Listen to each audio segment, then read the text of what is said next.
सदाशिवसमारम्भां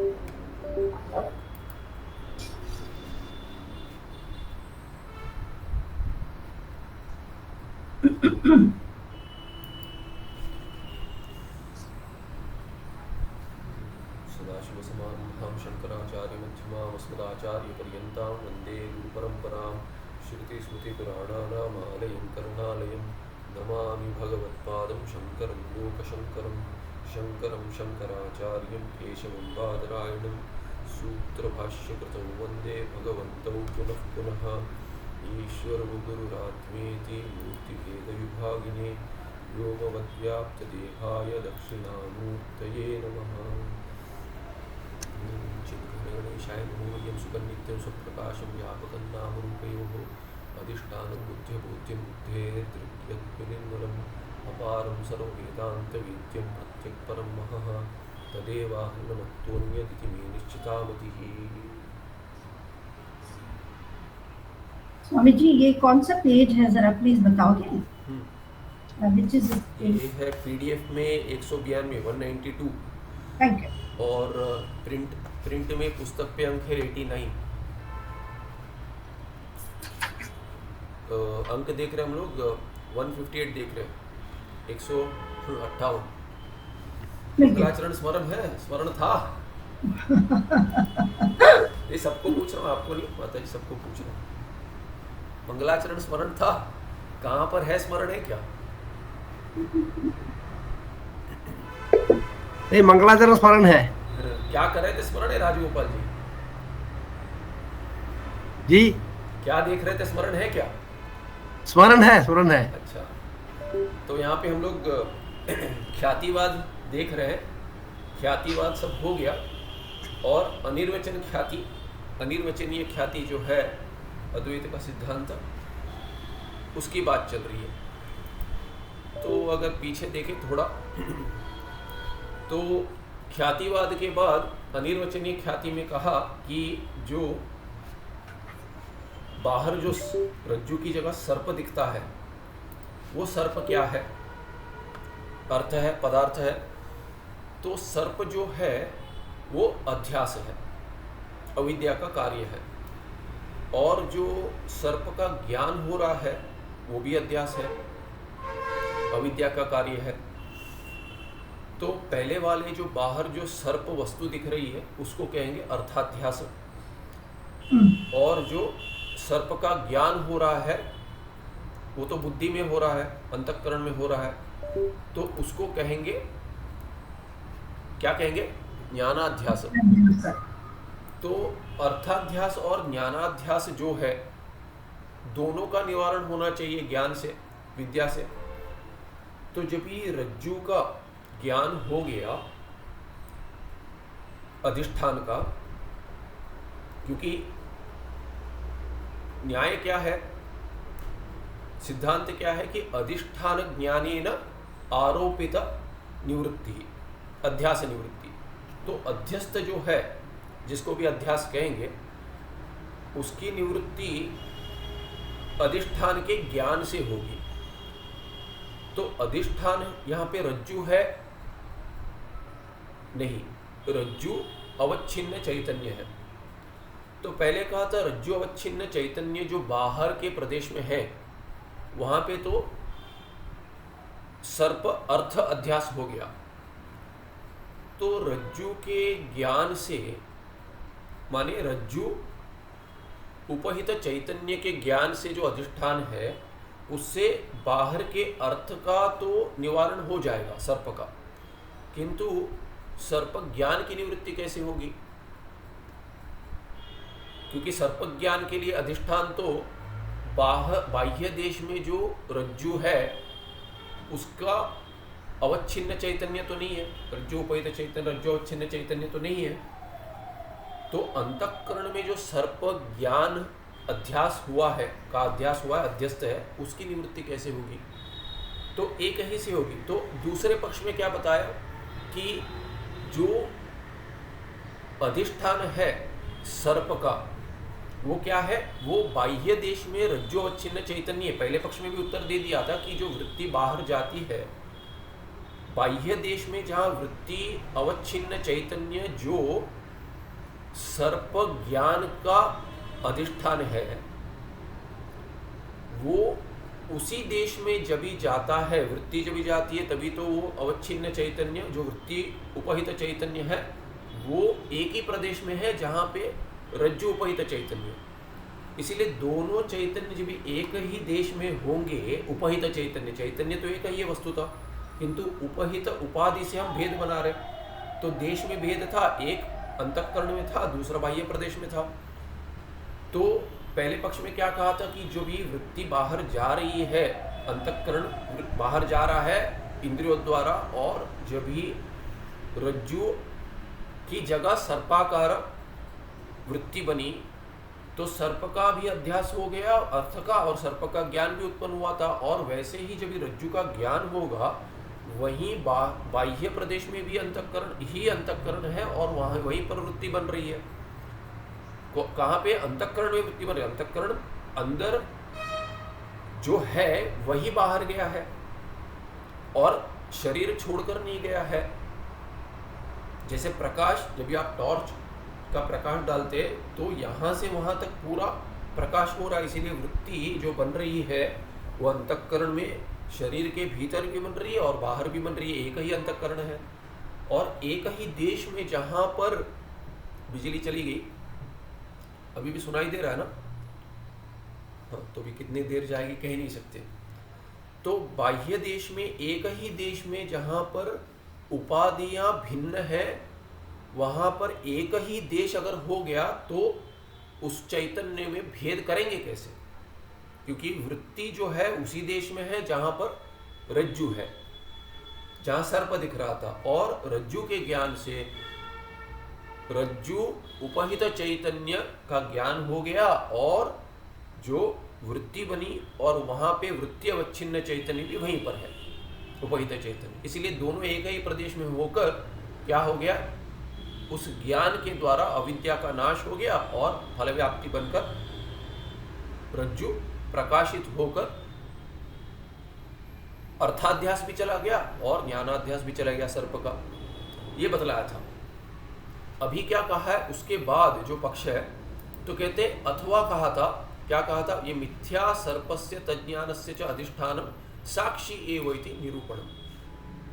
फिर क्या कहा कि साक्षी जो है वही अधिष्ठान है। और साक्षी कहाँ पर है?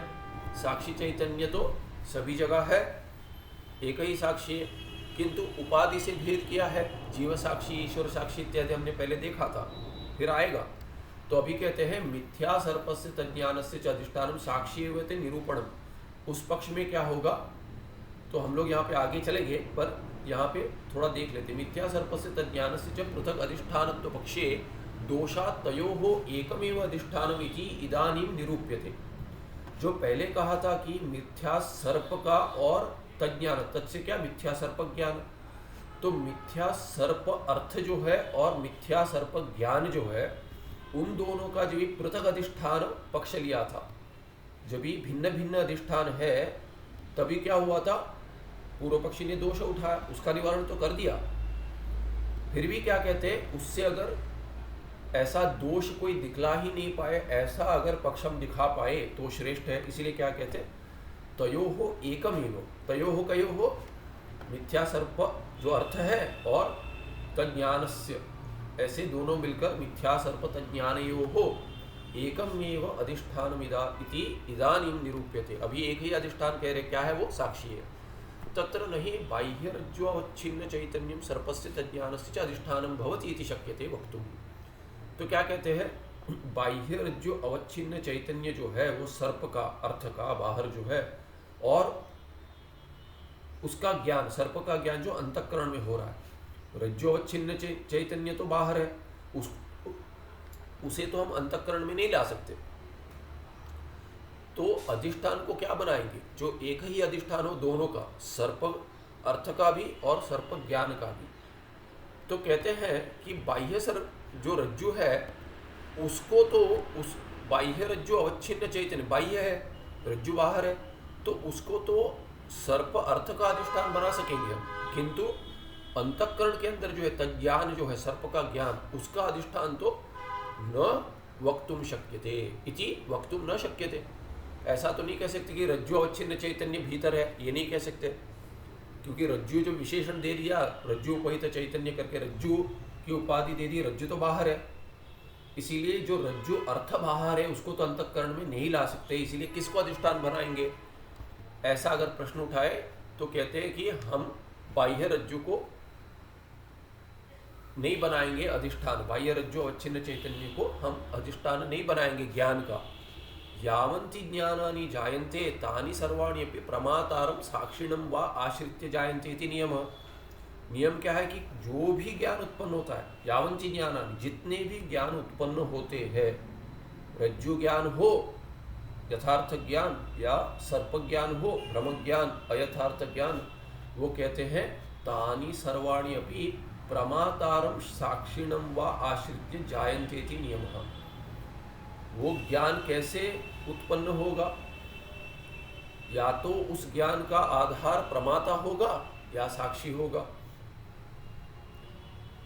प्रमाता कब होगा, जब ही वस्तु बाहर है, वस्तुता है, तब कहेंगे प्रमाता बन गए।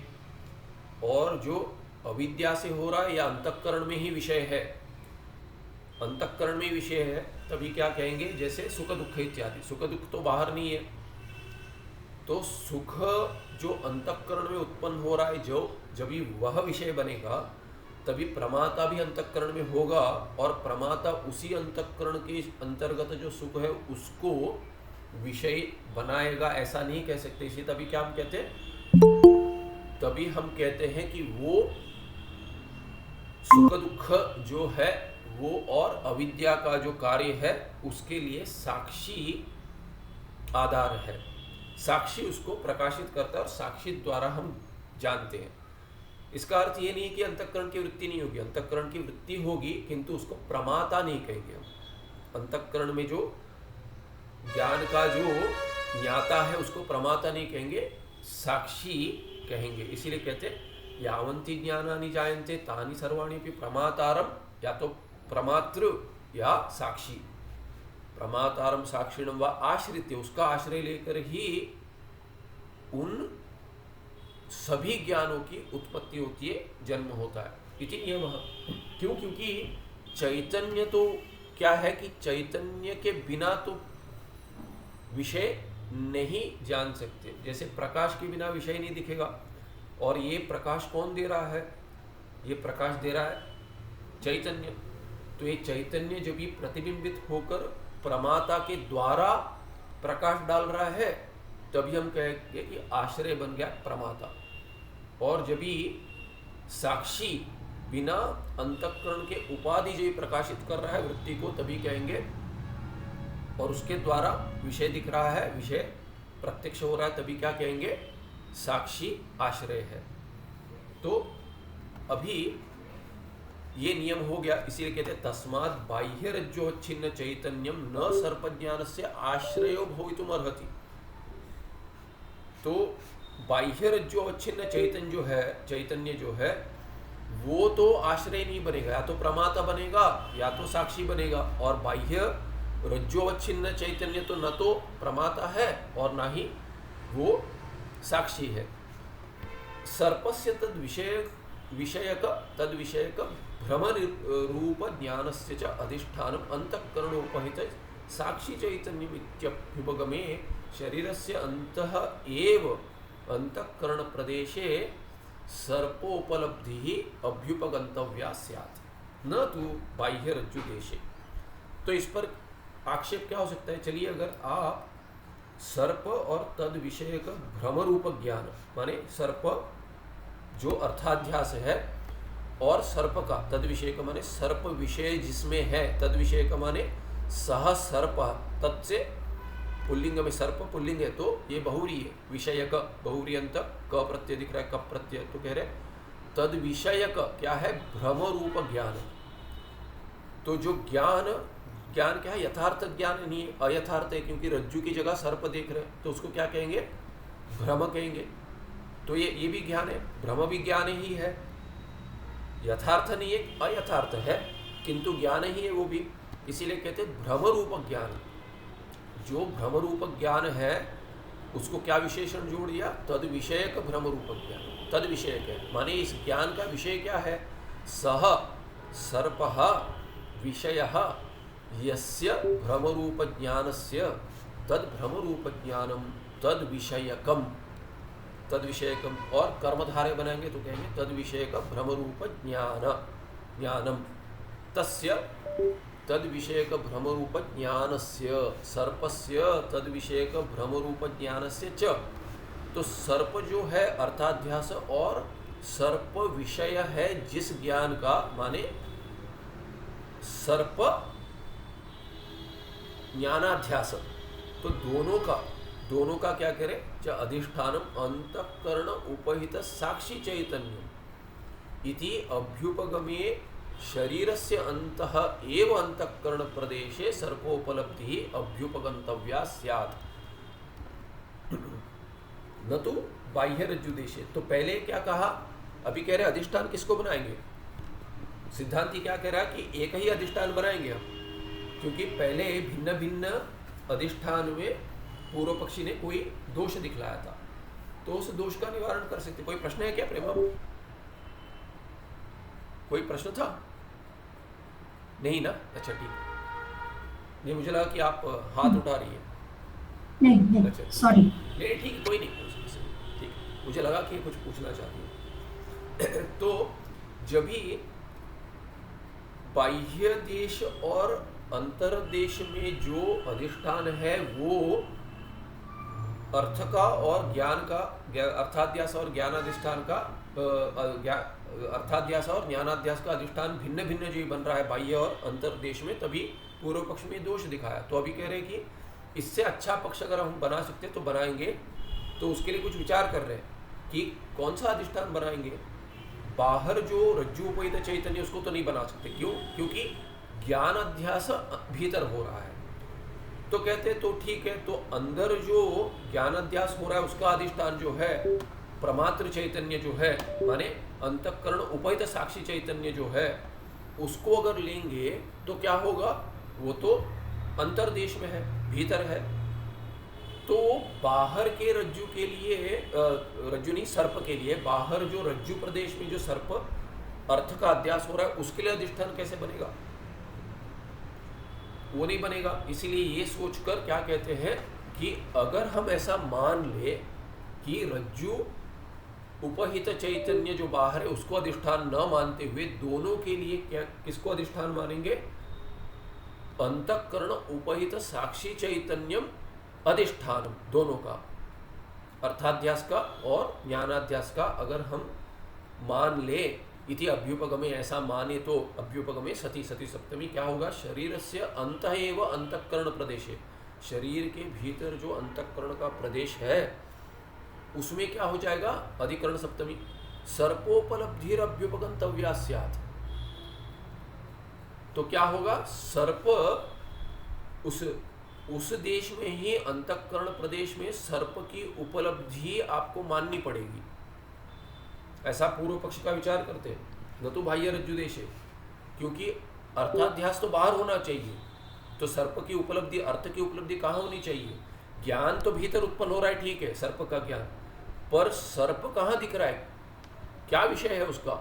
हम कहेंगे कि बाहर दिख रहा है, सर्प बाहर दिख रहा है। तो बाहर दिख रहा है तो पूर्व पक्षी कहता है कि अगर ये अधिष्ठान आपका शरीर के भीतर है, जो अंतःकरण उपहित साक्षी चैतन्य है, वो शरीर के भीतर होते हुए अर्थ कैसे बाहर दिख रहा है? अर्थ भी भीतर ही दिखना चाहिए। तो कहते हैं सर्प जो अर्थ है उसकी उपलब्धि अंतःकरण प्रदेश में ही शरीर के भीतर आपको माननी पड़ेगी, उपगंतव्या स्यात्, न तो बाह्य रज्जु देशे। तो ज्ञान जो भीतर हो रहा है उसके साथ कैसा ज्ञान उत्पन्न होगा? अरे यहाँ तो सर्प है, कहाँ पर है? बाहर नहीं, भीतर अंतःकरण में सर्प है। ऐसा तो नहीं होता है, ऐसा मानना पड़ेगा आपको। अंतः एव उत्पन्न सर्पा मायाबलेन, सर्पो मायाबलेन बहिरवभासते इत्यंगीकारे आत्मख्याति मत सिद्धि प्रसज्येत। और पूर्व पक्षी कहता है आप इष्टापत्ति नहीं कह सकते। आप जो लोग आपको मायावादी कहते हैं तो आप क्या कहेंगे? अरे इष्टापत्ति है ही नहीं, बाहर सर्प है ही नहीं, ये तो वस्तु स्थिति है। बाहर सर्प है नहीं तो ठीक है, है ही नहीं बाहर सर्प, भीतर दिख रहा है, ठीक है। तो कहते हैं भीतर दिख रहा है, बाहर सर्प है ही नहीं, ऐसा अगर कहेंगे तो ये आत्मख्याति हो जाएगी। आत्मख्याति किसका पक्ष है? आत्मख्याति किसका पक्ष है? किसी को स्मरण है? बौद्ध मत है। तो किसका? क्षणिक विज्ञानवादी। वो कहता है कि बाहर कुछ है ही नहीं, बाहर है ही नहीं, सर्प कहाँ पर है? बाहर है नहीं। वो तो कहता है रज्जु भी नहीं है बाहर। तो कहते हैं ये उदाहरण में जो कह रहे हैं वही क्या हो जाएगा? अगर उदाहरण में सर्प बाहर ना होते हुए बाहर अगर दिख रहा है माया के बल से, तो रज्जु माने प्रपंच पूरा बाहर माया के बल से दिख रहा है, ऐसा आपको मानना पड़ेगा। और ऐसा मानेंगे तो आपकी तो आत्मख्याति हो जाएगी, बौद्ध पक्ष हो जाएगा। इसीलिए पिछले पाठ में हमने अंत में देखा था कि पूर्व पक्षी द्वैती जो है, आजकल के द्वैती क्या कहते हैं? भगवान शंकराचार्य को कहते हैं प्रच्छन्न बुद्धा। प्रच्छन्न बुद्ध कहते हैं कि आप तो वेदांत पक्ष के, आपका बौद्ध मत ही है, आप उसको वेदांत श्रुति पक्ष कहते हो, पर है ही नहीं, ऐसा हो जाएगा, ऐसे कहते। और तच्च प्रागेव खंडितम, तच्च किम किम खंडितम? आत्मख्याति मतम। तो ये आत्मख्याति मत जो है वो तो प्रागेव खंडितम, पहले खंडित कर दिया आपने, यहां तक हमने देखा था। तो आप ये नहीं कह सकते कि आपका मत हो जाने तो चलिए आत्मख्याति। जैसे हमने देखा था कि जो उदाहरण क्या है, स्फटिक में जो लालिमा दिखती है, जो रक्तवर्ण दिखता है स्फटिक में, वहां पे क्या अध्यास हो रहा है? रंग का अध्यास हो रहा है। और ऐसा नियम है कहीं, जिन्होंने अध्यास भाष्य व्याख्या टीका जब हमने की थी तभी वो देखा था, माने उसमें आए थे, वहां पे हमने देखा था कि पूर्व पक्षी कहता है कि जो धर्म का अध्यास है वो धर्मी के अध्यास के बिना नहीं हो सकता।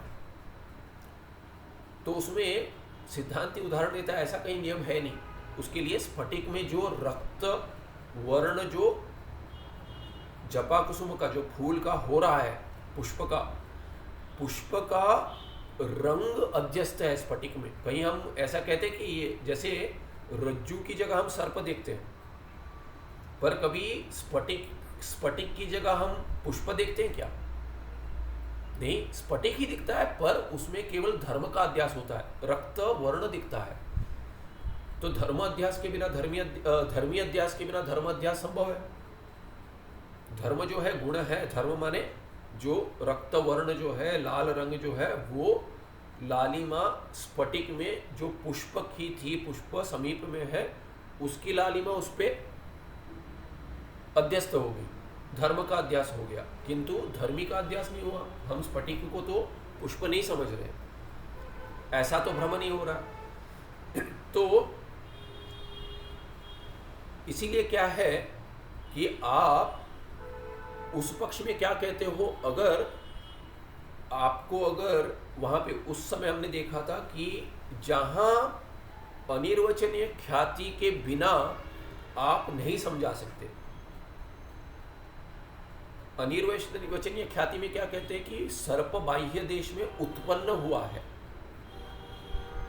और ज्ञान भी उत्पन्न हुआ है सर्प का। तो बाह्य देश में हम सर्प की अनिर्वचनीय उत्पत्ति मानते हैं, यह अनिर्वचनीय ख्याति है। इसमें गौरव दोष आता है, क्योंकि आपको उत्पत्ति माननी पड़ेगी, नाश मानना पड़ेगा ज्ञान से, अर्थ का भी, इसमें गौरव दोष है। तार्किक का इसमें गौरव है। लाघव पक्ष क्या है? हमारा पक्ष मान लीजिए, अन्यथा ख्याति मान लीजिए। तो हम कहते हैं अन्यथा ख्याति में जो दोष है उससे तो गौरव दोष ठीक है। आप में तो क्या दोष है कि कहीं और है और कुछ नहीं दिखता आपको बीच में, किंतु वो कहीं अट्टस्थ जो रजत है वो यहाँ पे इस देश में दिख रहा है, और बीच में और क्या क्या है वो सब नहीं दिख रहा। तो वो तो संभव नहीं है, उसमें तो तत्व का दोष है। इसीलिए तत्व के दोष से तो क्या है कि गौरव दोष हम कहते हैं कि वो ठीक है। गौरव दोष में फिर भी तत्व तो हम ठीक से बता पा रहे, असंभव नहीं है। हम जो कह रहे हैं संभव है, अनिर्वचनीय उत्पत्ति सर्प की संभव है, किंतु आप कोई दूर में कोई विषय है उसको देख रहे हैं और बीच में जो आपके इंद्रिय और उस देश के बीच में जो विषय उसको नहीं देख रहे, ये तो संभव ही नहीं है। इसीलिए गौरव दोष फिर भी ठीक है, किंतु जहाँ अन्यथा ख्याति से हम अगर बतला सकते, जैसे नव्य न्याय का क्या कहता है, अन्यथा ख्याति में अन्य प्रकार से दर्शन हो रहा है, अन्यथा अन्यत्र जो है उसका दर्शन नहीं हो रहा है, किंतु अन्य प्रकार से हो रहा है, प्रकारवाची थल अन्यथा बना उससे, तो अन्यथा माने अन्य प्रकार से दर्शन हो रहा है। तो वैसे हम मान सकते हैं कहाँ पर, जहाँ पर आपको लालिमा दिख रही है वहाँ पे क्या हो रहा है, आपको फूल तो दिख रहा है, जब भी आपको फूल दिख रहा है, पुष्प दिख रहा है और स्फटिक में लालिमा दिख रही है, तभी हम क्या कहेंगे, यहाँ पे ऐसे उत्पत्ति हो रही है स्फटिक में, ऐसे मानने की आवश्यकता नहीं है, अनिर्वचनीय उत्पत्ति हो रही है लाल रंग के धर्म की, क्योंकि पुष्प तो दिख रहा है, इंद्रिय प्रत्यक्ष है, तो इसीलिए तभी क्या कहें, तभी हम अन्यथा ख्याति कह रहे हैं। तभी हम कहेंगे अन्य प्रदेश में है, वो वहाँ पे लालिमा है ही नहीं, तो हम जो प्राचीन नैयायिक कहता है कि कहीं है कहीं और दिख रहा है, हम कहते ठीक है, वो तो लालिमा वहाँ पे है नहीं, हम ये वहाँ पर क्या कहेंगे, हम कहेंगे हम मानते हैं अन्यथा ख्याति, वहाँ हम मानते हैं कि पुष्प में जो लालिमा है, रक्तवर्ण है, वो स्फटिक में दिख रहा है सामीप्य दोष से, सामीप्य और भेद नहीं कर पा रहे, इसीलिए हो रहा है। वहाँ पे हम अनिर्वचनीय उत्पत्ति नहीं मानेंगे तो भी चल जाएगा, रक्तवर्ण का, रक्तवर्ण के अनिर्वचनीय उत्पत्ति अगर नहीं मानेंगे तो भी अन्यथा ख्याति से चल जाएगा। तो ये पक्ष क्यों बता रहा हूँ कि हम दूसरे के पक्ष में अगर दोष नहीं है तो हम हमारा पक्ष वहाँ पे गौरव जो है वो नहीं लगाते, वहाँ पे ये नहीं कहते कि हमारा ही पक्ष मानो। तो वैसे ही अगर हम यहाँ पर भी कह देंगे, कहाँ पर, कि चलो आत्मख्याति है तो आत्मख्याति है, ऐसा नहीं कह सकते। क्यों नहीं कह सकते? क्योंकि वो तो बौद्ध का मत है, आप तो प्रच्छन्न बौद्ध बनाए, तो उसका तो खंडन कर दिया आपने। हम नहीं कह सकते कि बाहर रज्जु प्रदेश में सर्प है ही नहीं, ये नहीं कह सकते। इतना हमने देखा था, इत्थम रज्जु उपहित चैतन्य से सर्प ज्ञान अधिष्ठानत्व असंभवात। इसीलिए क्या अभी इस विचार का क्या निर्णय हो गया, हम रज्जु उपहित चैतन्य को तो जो बाह्य प्रदेश में, उसको दोनों अर्थ का और ज्ञानाध्यास का अधिष्ठान नहीं मान सकते। इत्थम रज्जु उपहित चैतन्य से सर्प ज्ञान अधिष्ठानत्व असंभवात। रज्जु उपहित चैतन्य सर्प अर्थ का तो अधिष्ठान बन जाएगा, पर सर्प ज्ञान जो अंतःकरण में है उसका अधिष्ठान नहीं बनेगा बाह्य जो रज्जु प्रदेश में रज्जु उपहित चैतन्य है। अंतःकरण उपहित चैतन्य जो है वो तो भीतर है, और अंतःकरण उपहित चैतन्य से सर्प अधिष्ठान तो असंभवाच। और भीतर जो आपका अंतःकरण उपहित चैतन्य जो प्रमात्र चैतन्य कहेंगे, वो बाह्य देश में रज्जु अर्थ का तो सर्प अर्थ का तो अधिष्ठान नहीं बनेगा।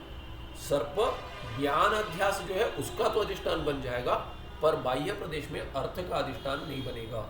तो बाहर जो चैतन्य उपहित चैतन्य वो बाह्य अर्थ का अधिष्ठान बन जाएगा, पर भीतर जो ज्ञान है ज्ञानाध्यास उसका अधिष्ठान नहीं बनेगा। और भीतर जो अंतःकरणोपहित चैतन्य है वो ज्ञानाध्यास का तो अधिष्ठान बन जाएगा, किंतु बाहर जो रज्जु प्रदेश में जो सर्प अर्थ अध्यस्त है उसका अधिष्ठान नहीं बनेगा। तो क्या बचा आपके पास कि दोनों का अधिष्ठान एक ही क्या बनाएंगे? तब क्या कहेंगे, इत्थम रज्जुपहित चैतन्य से सर्पज्ञान अधिष्ठानत्व असंभवात अंतःकरणोपहित चैतन्यस्य सर्पाधिष्ठानत्व असंभवाच्च मिथ्या सर्प तज्ज्ञानयोः एक अधिष्ठानत्व पक्षः यद्यपि असंगतः इति भाति। सिद्धांति कहता है आपको लग रहा है कि एक तो चैतन्य दोनों का अधिष्ठान नहीं बन सकता, ऐसे भान हो रहा है कि मिथ्या सर्प जो है अर्थ बाह्य प्रदेश में रज्जु प्रदेश में, और तज्ञान, जो मिथ्या सर्प का ज्ञान जो है, ज्ञानाध्यास, इन दोनों का एक अधिष्ठानत्व पक्ष, जो एक अधिष्ठान हम बनाना चाह रहे थे, वो संभव लग नहीं रहा है, यद्यपि असंगत कि हो नहीं सकता, कि युक्ति रहित है। ऐसा अगर असंगत माने युक्ति रहित लग रहा है, यद्यपि भाति, यद्यपि ऐसे लग रहा है, तथापि, फिर भी क्या संभव है, तथापि माने संभव, यद्यपि असंगत है इति भाति, असंगत है नहीं, तथापि माने असंगत तो है नहीं, युक्ति रहित नहीं है, हम दिखाएंगे कैसे। तथापि वक्ष्यमाण रीत्या अंतःकरण वृत्त्युपहित, यहाँ पे दोष है, त्रुटि है, उपहित होना चाहिए, हकार नहीं है, उपकार है ये। अंतःकरण वृत्त्युपहित चैतन्यस्य उभय अधिष्ठानत्व संभवात् न दोषः। तो क्या कह रहे हैं, हम रज्जु उपहित चैतन्य को दोनों का अधिष्ठान नहीं बनाएंगे, हम प्रमात्र चैतन्य माने अंतःकरण उपहित चैतन्य को भी हम दोनों का अधिष्ठान नहीं बनाएंगे। हम किसको अधिष्ठान मानते हैं, दोनों का, अर्थाध्यास का और ज्ञानाध्यास का। कहते हैं वृत्ति उपहित चैतन्य जो है, अंतःकरण में वृत्ति बन रही है, वृत्ति उपहित चैतन्य जो है वो तो दोनों प्रदेश में है, क्योंकि वृत्ति कहाँ बन रही है, हमने देखा था कि वृत्ति व्याप्ति होती है बाह्य प्रदेश में, घटाकार वृत्ति होती है बाह्य प्रदेश में, वैसे ही सर्पाकार वृत्ति होगी, भ्रम जब भी हो रहा है सर्पाकार वृत्ति तो बन रही है, अविद्या वृत्ति बन रही है। अंतःकरण बाहर रज्जु प्रदेश में तो जा रहा है, वहाँ पे इदमाकार वृत्ति तो बन रही है। इदम क्या है, इदम अंश तो यथार्थ है क्योंकि कुछ है, रज्जु का जो इदम अंश है, रज्जु अंश नहीं प्रतीत हो रहा है पर इदम अंश प्रतीत हो रहा है, वहीं पर वृत्ति बन रही है। और वहीं पर जहाँ रज्जु प्रदेश में अंतःकरण चला गया, ज्ञानाध्यास तो हो सकता है, उसके लिए ज्ञानाध्यास के लिए अधिष्ठान तो वृत्ति उपहित चैतन्य हो सकता है, क्योंकि अंतःकरण में वृत्ति बन रही है, अंतःकरण भीतर है, और वही अंतःकरण बाहर पहुंच गया जहाँ वृत्ति बन रही है, इसीलिए बाह्य देश में भी है, अंतःकरण भी है, वहाँ पे वृत्ति भी है। इसीलिए वृत्ति उपहित चैतन्य जो बाहर है रज्जु प्रदेश में, वहीं पर सर्प का अर्थाध्यास हो रहा है, उसके लिए अधिष्ठान यही चैतन्य बनेगा, माने वृत्ति उपहित चैतन्य बनेगा। इसीलिए दोनों का अधिष्ठान एक ही बनेगा, ठीक है। तो इसीलिए क्या कह दिया कि तथापि वक्ष्यमाणे रीत्या, वक्ष्यमाणे माने ये शानच है, आने मुख हो गया शानच प्रत्यय, पर ये स्य भी है, तो ये लृट लकार का है, तो लृट में भी शानच आता है। वर्तमान ये लट और लट शत्र शानचो, फिर भी लृट में भी आता है, तो ये भविष्यत काल में वक्ष्यमाणे रीत्या ने अभी जो प्रक्रिया बताएंगे उस रीति से, वो पद्धति जो बताएंगे उस पद्धति से सिद्ध हो जाएगा कि एक ही अधिष्ठान संभव है। क्या है वो, अंतःकरण में जो वृत्ति बन रही है, वो उस वृत्ति से जो उपहित चैतन्य, माने जिस चैतन्य के लिए वृत्ति उपाधि, न कि अंतःकरण, वृत्ति जहाँ पे उपाधि बन रही है, वैसे चैतन्यस्य, उस चैतन्य का उभय अधिष्ठानत्व संभवात् न दोषः। वही उभय माने क्या, अर्थाध्यास जो अर्थ है और जो ज्ञान अध्यस्त है, अर्थ जो अध्यस्त है सर्प बाहर और भीतर अंतःकरण में जो ज्ञान अध्यस्त है, दोनों के लिए एक ही वृत्ति उपहित चैतन्य अधिष्ठान बन सकता है, संभव है, इसीलिए न दोषः, इसीलिए कोई दोष नहीं है। अभी समझा रहे क्या है वक्ष्यमाण रीति, क्या रीति है, कैसे होगा ये, तो उसी का विस्तार करते हैं। तो ये अगर समझ गए तो पहले हमने देखा है, तो इसीलिए यहाँ पे अधिक कष्ट नहीं होगा। तथा ही चक्षुर द्वारा रज्जुदेशे गतस्य अंतःकरणस्य इदमाकार वृत्त्युपहित चैतन्याश्रिता अविद्या सर्पाकारेण तज्ञानाकारेण च परिणमते। तो क्या कहते हैं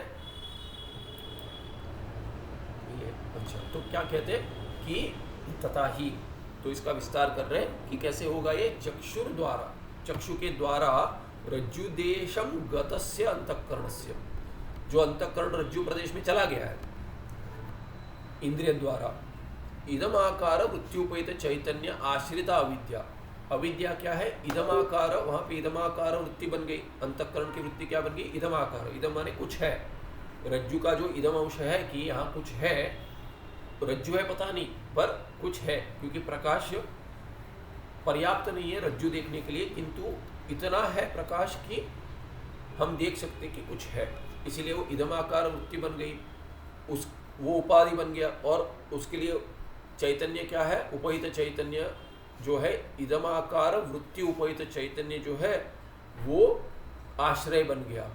उसमें क्या आश्रित है? अविद्या। इसलिए आश्रिता चैतन्य, किस चैतन्य में? वृत्ति उपहित चैतन्य। और वृत्ति का आकार क्या है? इदमाकार कि कुछ है। इदमाकार जो वृत्ति बन रही है, उस वृत्ति, वो वृत्ति उपाधि जिस चैतन्य की है, उस चैतन्य में आश्रित जो अविद्या है, सा अविद्या सर्पाकारेण तज्ञानाकारेण च परिणमते। वही जो चैतन्य है, वृत्ति उपहित चैतन्य, कौन सा? इदम आकार वृत्ति उपहित चैतन्य में जो अविद्या है, उस अविद्या का परिणाम हो रहा है द्विप्रकार से, दोनों प्रकार से। कैसा? एक अर्थाध्यास सर्प का विषय बन गया, सर्प आकार जो बाह्य प्रदेश में है, और सर्प का ज्ञान जो उत्पन्न हो रहा है। दोनों के लिए अविद्या जो है, वही अविद्या जो वृत्ति उपहित चैतन्यस्थ है। वृत्ति उपहित चैतन्य, कौन से वृत्ति? इदम आकार वृत्ति। और वही अविद्या जो है वो सर्प आकार से और तज्ञान आकार से परिणाम ले रही है, माने सर्प ज्ञान। दोनों सर्प अर्थ जो अर्थाध्यास के लिए भी वही अविद्या जो इदम आकार वृत्ति उपहित चैतन्य में आश्रित है, वो उस सर्प अर्थ के आकार में भी परिणाम ले रही है और सर्प के ज्ञान के आकार में भी परिणाम ले रही है। इसलिए दोनों क्या है? उसी अविद्या का कार्य। इसलिए दोनों को अध्यास कहेंगे, और अध्यस्त अध्यास, और इसलिए अर्थाध्यास और ज्ञानाध्यास के लिए एक ही अविद्या कारण बन गई। और वो किस में आश्रित है? उसका अधिष्ठान क्या है? इदम आकार वृत्त्युपहित चैतन्य। इसलिए उसके इदम आकार वृत्त्युपहित चैतन्य जो है, उसका जो वस्तुतः विषय है वो रज्जु है। उस रज्जु के ज्ञान से दोनों का अर्थ का, सर्प अर्थ का और सर्प ज्ञान का निवारण हो जाएगा। यही आगे कह रहे हैं। वृत्त्युपहित चैतन्यस्थ अविद्यायाः तमो गुणांशः सर्पस्य उपादान कारणम तस्या एव सत्वगुणांशः सर्पज्ञानस्य उपादान कारणम। तो ये दोनों के लिए कैसे हुआ? दोनों के लिए, अर्थ के लिए कैसे एक ही अविद्या कारण बनी? तो अविद्या क्या है? अविद्या माया पर्यायवाची शब्द है। तो त्रिगुणात्मिका माया, क्या 3 गुण है? सत्व रजस तमस। तो अविद्या में भी सत्व रजस तमस है। तो कहते हैं इस अविद्या में जो तमोगुण है, वो तमोगुण क्या? अविद्या तमोगुण अंश, जो तमोगुण अंश है वो सर्प का माने अर्थ का, सर्प अर्थ का उपादान कारण बन जाएगा। और तस्याएव अविद्यायाः सत्वगुण अंश, सत्व जो है, सत्वगुण का अंश जो है वो सर्प ज्ञान के लिए उपादान कारण बन गया। इसलिए एक ही अविद्या जिसका तमोगुण सर्पाकार में बन रहा है वो अधिष्ठान है, और माने उसका वो जिसमें आश्रित है वो क्या है? इदमाकार वृत्ति उपहित चैतन्य। उसी में जो अविद्या है उसके तमोगुण का परिणाम हो गया सर्प अर्थ में, और जो सत्वगुण है उसका परिणाम हो गया सर्प ज्ञान में। तस्याव सत्वगुणांश सर्प ज्ञान से उपादान कारणम। एवं इस रीति से क्या हो गया? तो आपने पूछा कि कैसा, तथा ही क्या पद्धति है, क्या रीति से बताएंगे वक्ष्यमाणे रीति? तो एवं इस पद्धति से क्या होगा? एवं सर्पतज्ञानयोः वृत्त्युपहित चैतन्यम एव अधिष्ठानम। इसीलिए दोनों का अधिष्ठान क्या हो गया? अविद्या का तो परिणाम हो गया, उसका अधिष्ठान क्या है? अविद्या का परिणाम हो गया, माने अविद्या का जो अधिष्ठान है वही आपके अर्थाध्यास का भी, अध्यस्त जो सर्प है अर्थ, उसका भी अधिष्ठान वही है, क्योंकि अविद्या का परिणाम हो गया। तो अविद्या का जो अधिष्ठान है वही अर्थ का भी अधिष्ठान है, और वही ज्ञान का भी अधिष्ठान है। इसीलिए क्या हो गया? अविद्या कार्य जो है कारण का तो परिणाम हो गया, परिणामी अविद्या परिणामी कारण है, तो परिणाम हो गया। इसीलिए कार्य का स्वरूप क्या है? अभी अविद्या ही है। तो अविद्या का जो अधिष्ठान है वही कार्य का, कारण का जो अधिष्ठान है वही कार्य का अधिष्ठान है, और वो क्या है? इदम आकार वृत्ति उपहित चैतन्य। इसलिए दोनों कार्य का, अर्थाध्यास का और ज्ञानाध्यास का एकमेव अधिष्ठान बन गया। वो क्या है? वृत्ति उपहित चैतन्य, इदम आकार वृत्ति उपहित चैतन्य। इसीलिए क्या हो गया? एवं सर्पत ज्ञानयोर मृत्युपहित चैतन्यम एव एकमेव अधिष्ठान, दोनों का एक ही अधिष्ठान सिद्ध हो गया। अभी इस अधिष्ठान के ज्ञान से दोनों की युगपत निवृत्ति होगी, एक साथ चला जाएगा। अंतःकरण वृत्तिर बाह्य रज्जु देशस्थत्वात् तद मृत्युपहित चैतन्यम अपि बहिरेव आस्ते।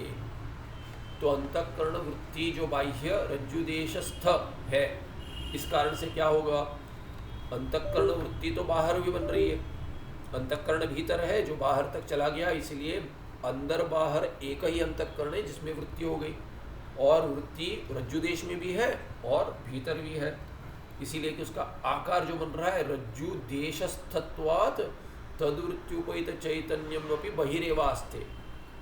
उपहित चैतन्य, वृत्ति उपहित चैतन्य कहाँ पर है, बाहर ही है।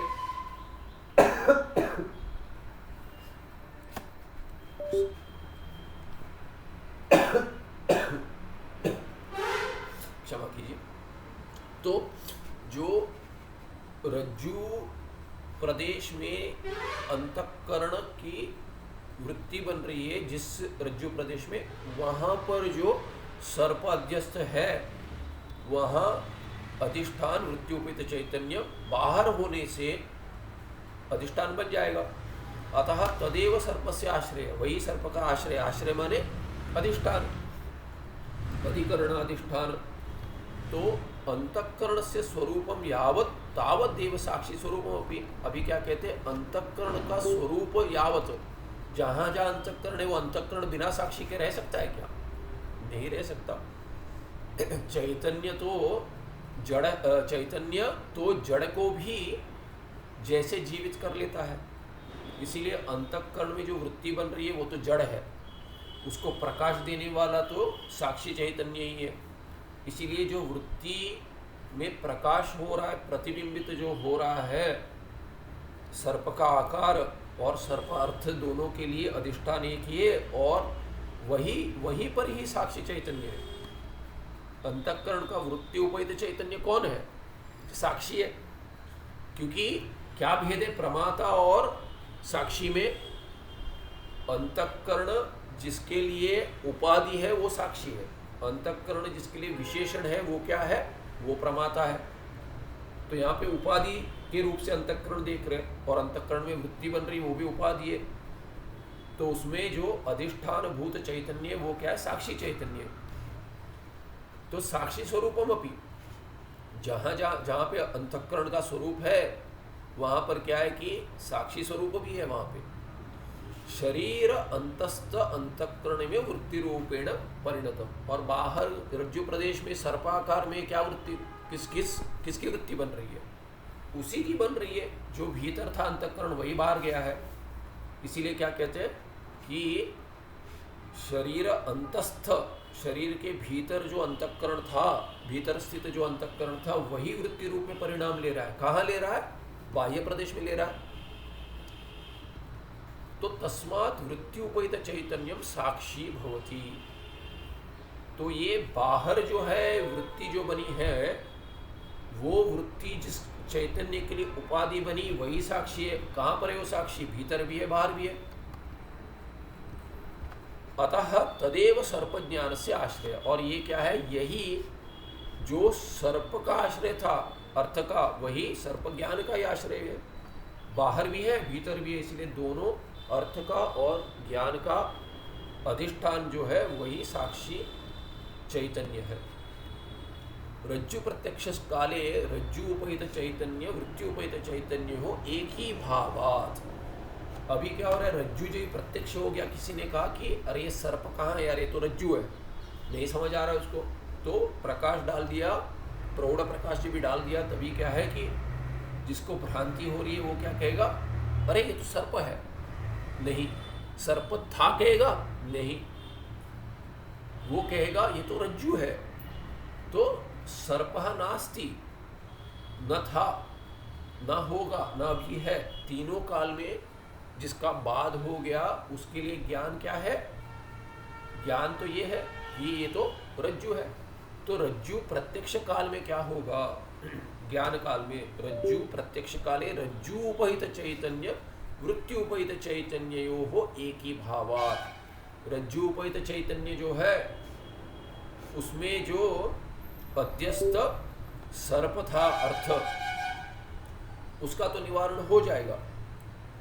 और क्योंकि ये तो रज्जु है करके कहेंगे, रज्जु और सर्प एक साथ एक ही अधिष्ठान में नहीं रहेंगे, तो जो भी रज्जु है तो सर्प नहीं है, तो रज्जु उपहित चैतन्य वृत्ति उपहित चैतन्य जो है दोनों एक बन गए क्योंकि उसी प्रदेश में है। तब क्या होगा, रज्जु ज्ञानी ने एव मिथ्या सर्पज्ञ ज्ञानयो हो निवृत्ति उपपद्यते। तो रज्जु ज्ञान से क्या हो जाएगा, उसी ज्ञान से, एक ही ज्ञान से, रज्जु के ज्ञान से जो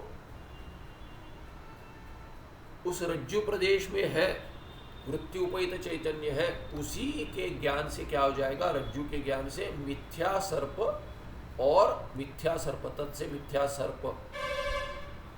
सर्प ज्ञानयो हो निवृत्ति उपपद्यते। तो समाधान दे दिया कि एक ही जो साक्षी चैतन्य है वही बाह्य प्रदेश में भी है वृत्ति द्वारा वृत्ति उपहित चैतन्य बनकर, और वही साक्षी चैतन्य भीतर भी है क्योंकि अंतःकरण वृत्ति तो भीतर भी है। दोनों का अधिष्ठान एक ही साक्षी चैतन्य। तो पक्ष क्या था कि मिथ्या सर्पस्य ज्ञान से अधिष्ठानम साक्षी है वो इति, साक्षी तो उपहित चैतन्य है, तो वृत्ति उपहित चैतन्य बनकर क्या हो जाएगा, तो अंतःकरण उपहित चैतन्य, जो ही अंतःकरण का ही परिणाम वृत्ति है, तो वृत्ति उपहित चैतन्य साक्षी ही है जो अंतःकरण उपहित चैतन्य था, और वही अंतःकरण बाहर जाकर जहाँ वृत्ति बनी है वो बाह्य प्रदेश में भी है अंदर भी है, दोनों का अधिष्ठान एक ही है। बाह्य देश में तो दोनों का भेद नहीं कर सकते, इसीलिए क्या होगा कि उपहित चैतन्य एक और होकर उसके ज्ञान से दोनों अर्थ का और अध्यस्त अर्थ का और अध्यस्त ज्ञान का निवारण हो जाएगा। आगे कहते हैं एकस्यामेव रज्जौ नाना पुरुषाणां भिन्न भिन्न भ्रमादपि साक्षी चैतन्यमेव भ्रमाधिष्ठानम्। पूर्व पक्षी एक आक्षेप कर रहा है, क्षमा कीजिए।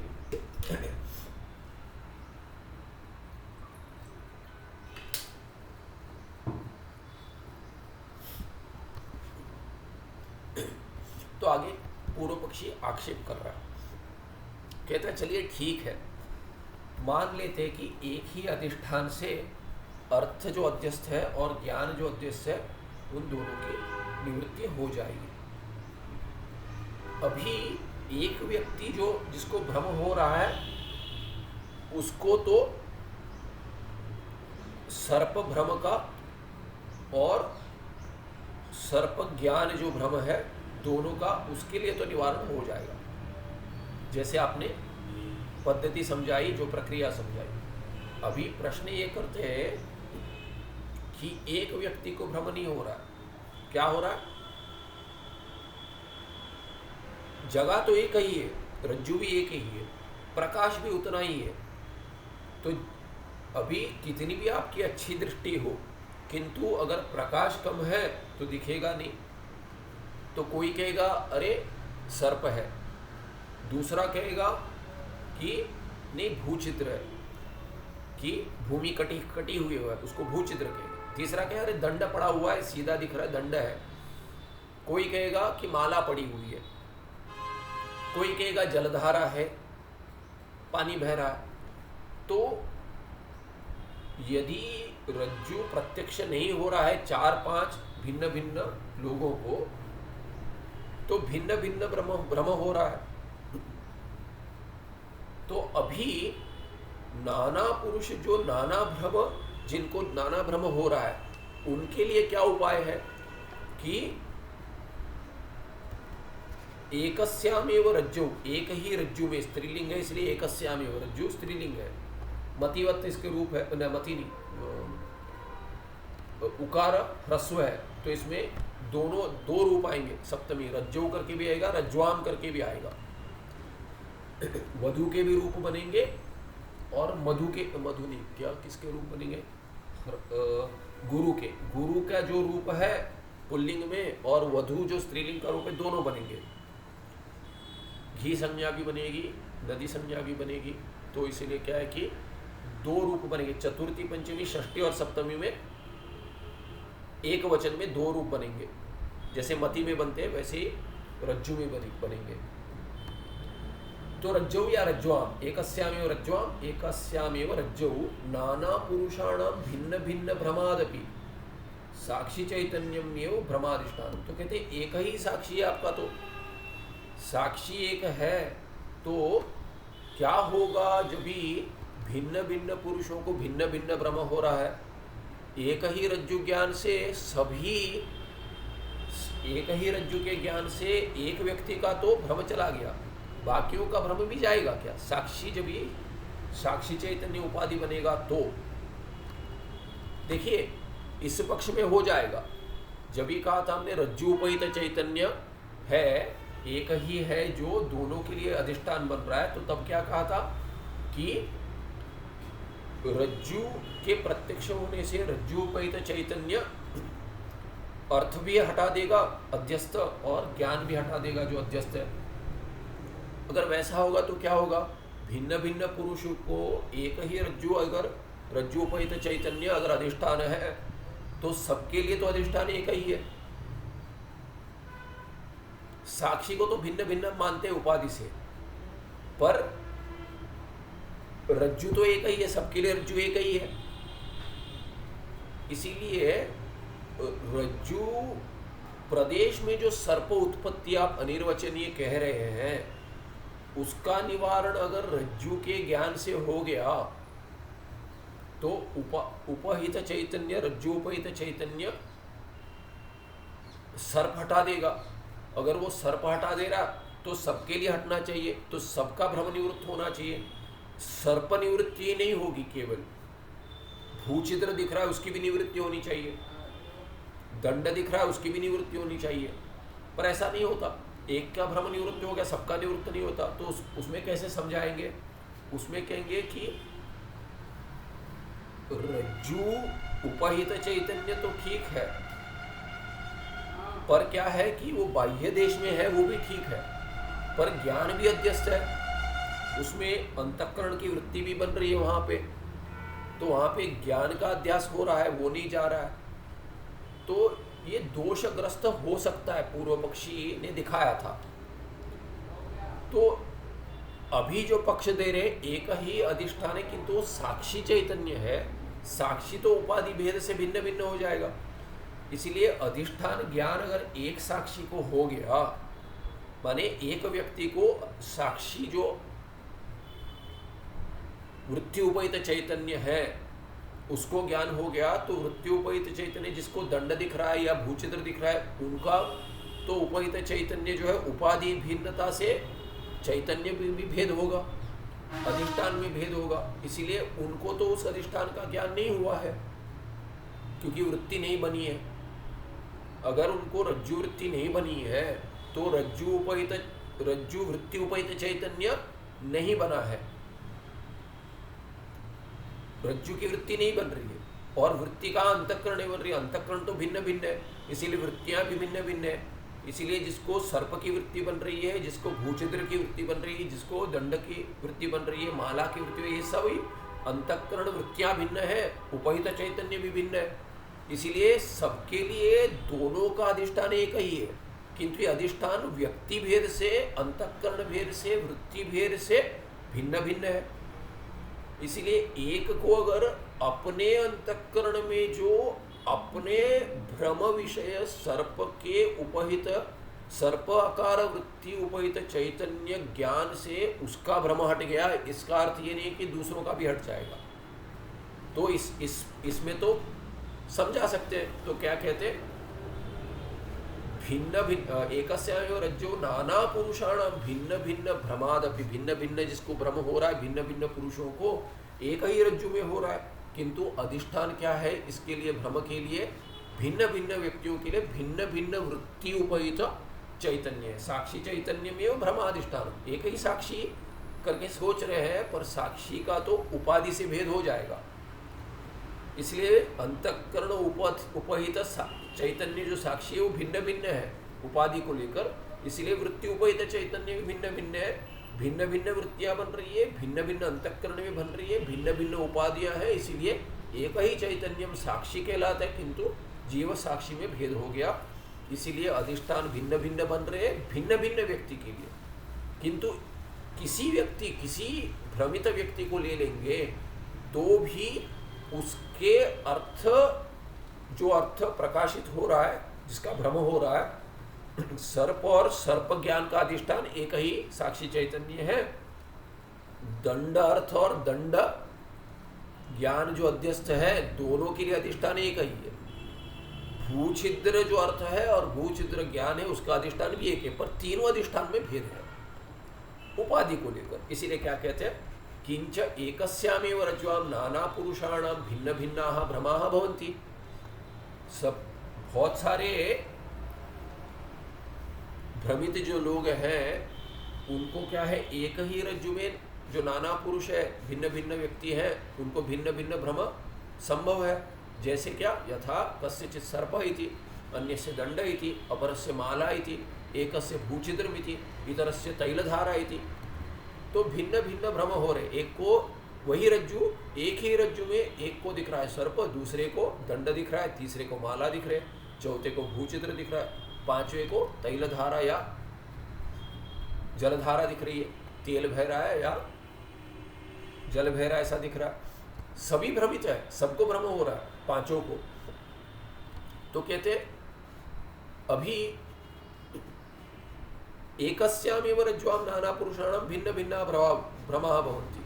अथवा या क्या कह, एक संभव है, दूसरा क्या पक्ष संभव है, अथवा सर्वेषां सर्प इति एकरीत्या एव भ्रमो जायताम्। या पांचों को भिन्न भिन्न दिख रहा है, या क्या कहता है, पहले वाले ने सर्प देख लिया, पीछे चार लोग और हैं, अरे रुको रुको मत जाओ, क्या कहते हैं, सर्प है आगे, उसको सर्प दिख रहा है और उसने बाकियों को कह दिया, बाकियों को भी सर्प के का अध्यास हो गया। होता है ना, अरे ये वो नहीं ये है, पांचों को भ्रम एक साथ हो गया, एक साथ हो गया, भिन्न भिन्न विषय नहीं हो गया। एक ने कह दिया अरे सर्प है, अच्छा, दूसरा कहता है अरे मैं तो नहीं हाँ सर्प ही है, तीसरा कहता है हाँ क्या, हाँ रे सर्प है, मुझे बहुत डर लगता है। इसलिए क्या पांचों को एक ही भ्रम हो रहा है या पांचों को भिन्न भिन्न भ्रम हो रहा है?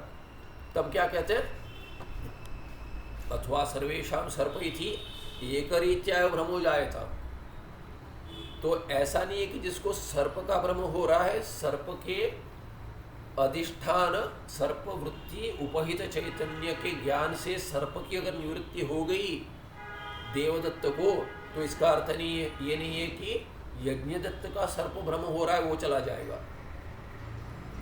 आपने कहा कि दंड का भ्रम हो रहा है, माला का भ्रम हो रहा है, इसलिए नहीं जाना, ऐसा नहीं है।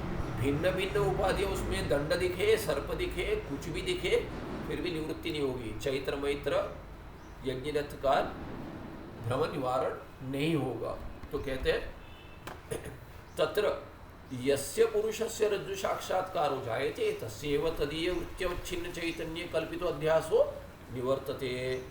जिस पुरुष का देवदत्त के लिए जिसको रज्जु का साक्षात्कार हो गया, उसी के लिए क्या है कि भले ही पांचों को सर्प दिखे या पांचों को भिन्न भिन्न भ्रम हो, पर जिसको रज्जु का साक्षात्कार हो गया अधिष्ठान का, केवल उसको तस्यैव, केवल उस पुरुष को क्या, तदीय वृत्ति, उस तदीय माने उस देवदत्त अगर पुरुष है तो देवदत्तीय वृत्ति, देवदत्त के अंतःकरण में वृत्ति है, उसको देवदत्तीय वृत्ति कहेंगे। या सर्पाकार वृत्ति जो हो रही है उसमें भी रज्जुआकार वृत्ति बन गई, तो रज्जुआकार वृत्ति किसके लिए है, केवल उसके लिए जिसको रज्जु का साक्षात्कार हुआ। यज्ञदत्त के लिए नहीं हुआ तो यज्ञदत्त और चैत्र मैत्र को नहीं हुआ, उनको तो रज्जु साक्षात्कार न होने से उनको क्या तदीय वृत्ति नहीं बनेगी।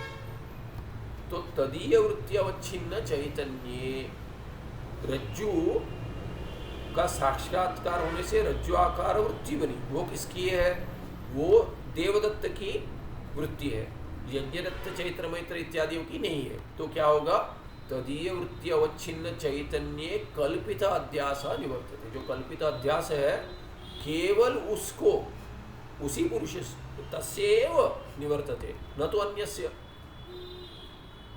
भले दंड हो सर्प हो एक ही दिख रहा है तो भी निवृत्त नहीं हो गए, तो सहज है, इसमें कोई आक्षेप उठा नहीं सकता।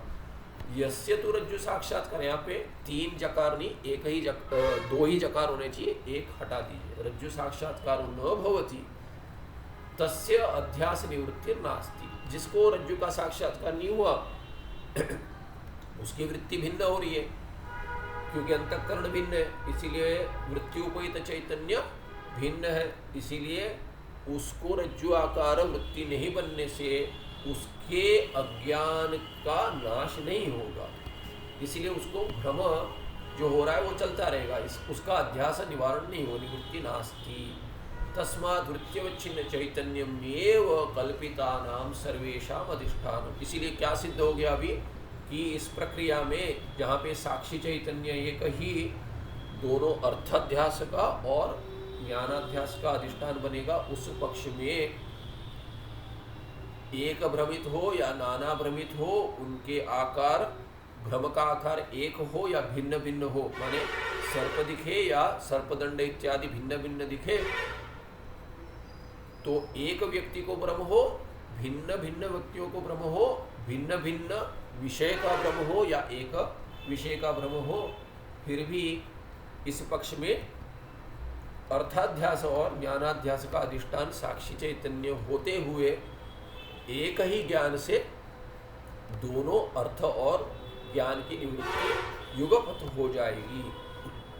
तस्मात् नित्यवच्छिन्न चैतन्यमेव कल्पितानां सर्वेषाम् अधिष्ठानम्। इसीलिए कल्पित वस्तु के लिए एक ही वृत्त्यवच्छिन्न चैतन्य, जिसको साक्षी कहेंगे, वो अधिष्ठान है, न तो रज्ज्वादि विषय उपहित चैतन्य। इसीलिए जो पहला पक्ष कहा था उसमें दोष आ सकता है, उसका भी निवारण कर दिए थे सिद्धांति, फिर भी क्या कहते हैं कि ये तो और सहज हो गया कि साक्षी चैतन्य को ही हम अधिष्ठान दिखा देंगे, उसमें जो अविद्या है वो अर्थ में भी परिणाम हो जाएगी और ज्ञान में भी परिणाम हो जाएगी, बाह्य देश में भी है, भीतर देश में भी है, इसीलिए दोनों को एक साथ उत्पन्न भी मान लेंगे और दोनों का एक साथ निवृत्त भी मान लेंगे ज्ञान के क्षण में। तो ये हो गया साक्षी चैतन्य कैसे एक ही अधिकरण बनेगा दोनों के लिए, अर्थ के लिए और ज्ञान के लिए। रज्जुपहित चैतन्य से सर्पदंडादि अधिष्ठानत्वे नाना पुरुषाणां भिन्न भिन्नतया प्रतिमानानि सर्पदंडादीनि वस्तूनि सर्वाण्यपि एकैकस्यापि पुरुषस्य प्रतीयेरन् न तु तथा प्रतीयते। और ऐसा पक्ष हमने क्यों दिया, क्यों हमने साक्षी चैतन्य को या वृत्त्युपहित चैतन्य को हमने अधिष्ठान माना, एक ही अधिष्ठान? तो कहते हैं रज्जुपहित चैतन्य जो पहला पक्ष था जो माना था उसमें सर्पदंड आदि अधिष्ठानत्वे नाना पुरुषाणां, भिन्न भिन्न पुरुषों को भिन्न भिन्न जो प्रतीति हो रही है, दंड इत्यादि, सर्पदंड, भूचित्र इत्यादि, उनको भिन्न भिन्नतया प्रतीयमानानि सर्पदंडादीनि वस्तूनि सर्वाणि अपि। अर्थ भी भिन्न है सबके लिए और सबके लिए ज्ञान भी भिन्न है, भिन्न भिन्न लोगों के लिए ऐसा है, भिन्न भिन्न भ्रमित लोगों के लिए भिन्न भिन्न अर्थ है और भिन्न भिन्न ज्ञान है। और सबका अधिष्ठान क्या है?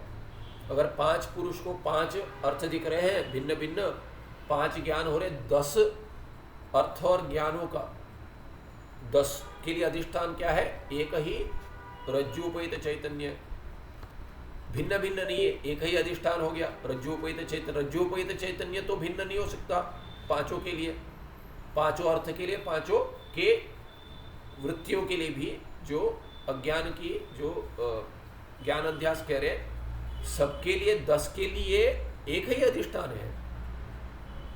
साक्षी के पक्ष में तो भिन्न भिन्न अधिष्ठान है, क्योंकि वृत्ति अंतःकरण भेद से, वृत्ति भेद से, अंतःकरण भेद से तो भिन्न बन गई है साक्षी, उपहित चैतन्य भिन्न बन गया। पर पहले वाले पक्ष में क्या था कि रज्जु, जहाँ पे रज्जु उपहित चैतन्य को जब ये अधिकरण मान रहे थे तो क्या हो रहा था? अगर 5 भिन्न भिन्न व्यक्ति को 5 भिन्न भिन्न या 5 भिन्न भिन्न हो या एक ही सर्प ही प्रतीत हो रहा है, भ्रम हो रहा है, तो क्या होगा? एकैकस्यापि पुरुषस्य प्रतीयेरन् भिन्न भिन्नतया प्रतिमानानि सर्पदंडादीनि वस्तूनि सर्वाणि भी एकैकस्य पुरुषस्य प्रतीयेरन् न तु तथा प्रतीयते। तो क्या कहते हैं कि जो सबको भिन्न भिन्न रीति से दिख रहे हैं, उन सभी को क्या है कि एक ही दिखना चाहिए। रज्जु उपहित चैतन्य से सर्पदंड आदि अधिष्ठानत्वे सती, अगर पहला पक्ष मान ले कि रज्जु उपहित चैतन्य ही सर्पदंड इत्यादि के लिए अधिष्ठान बन रहा है, तब क्या होगा? नाना पुरुषाणाम भिन्न भिन्नता प्रतीयमानानि सर्पदंडादीनि वस्तुनि सर्वाणि अपि, जो भिन्न भिन्न पांचों पुरुषों को भिन्न भिन्न जो दिख रहे हैं, एकैकस्यापि पुरुषस्य प्रतीयरन्, वही अगर पांचों आकार में अगर परिणाम हुआ है, सर्प में परिणाम हुआ है दंड में, क्योंकि रज्जुपहित चैतन्य क्या कहेंगे हम? अधिष्ठान एक ही है। और अर्थाध्यास माने क्या कि अविद्या का परिणाम हो गया। तो हम पूछेंगे क्या आकार है? पूर्व पक्षी पूछे क्या आकार है? रज्जु उपहित चैतन्य में जो अविद्या है उसका आकार क्या है? अभी तो कहते रज्जु आकार में नहीं है, वो किस आकार में है? वो सर्प के आकार में है, दंड के आकार में है, भूछिद्र के आकार में है, तेलधारा के आकार में है, माला के आकार में, 5 आकार में परिणाम हो गया। अगर 5 आकार में परिणाम हो गया तो एक ही अधिष्ठान है, तो पांचों को पांचों दिखने चाहिए। होता है ऐसे कि अरे सर्प भी दिख रहा है, ये तो सर्प भी है, दंड भी है, माला भी है, भूछिद्र भी है, जलधारा या तैलधारा भी है, ऐसा नहीं होता।